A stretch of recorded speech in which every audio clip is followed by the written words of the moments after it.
Hello guys, welcome to another episode of Cuda Education. Today I just want to do a quick thing where I'm disabling the texture hash lookup process.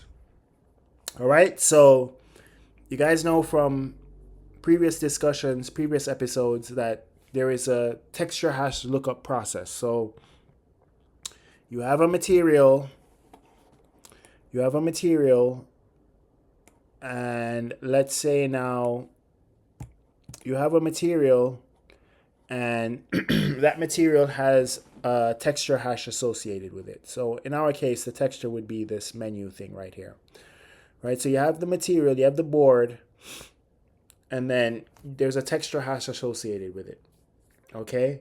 So what you need to do is you need to take that texture hash and go look up what the actual texture is associated with the material. So the material is the board, and the board has a texture hash. Take the texture hash, you go look up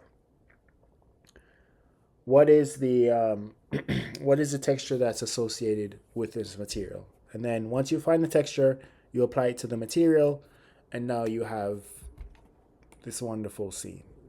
All right? So what I want to do now is I want to disable that lookup. Okay? So we're going to disable the lookup, and then we're going to see what happens with the lookup. Okay? And we could see here that there is no textures anywhere. I mean, I guess I got to assume that the whole thing is like textures, right? I mean, the whole scene is textures, which, but yeah, if you don't have the lookup, then you are going to not see anything, right?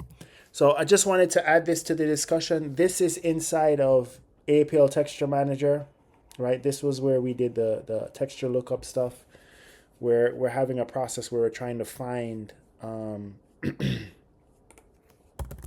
we're trying to find what texture is associated with the hash. So get texture, and we give it a hash, and then it gives us the texture associated with the hash. Okay. But yeah, guys, this is Cuda Education. Thank you guys for watching. Have a great day. You know what to do to follow. You know what to do to support the channel. Goodbye.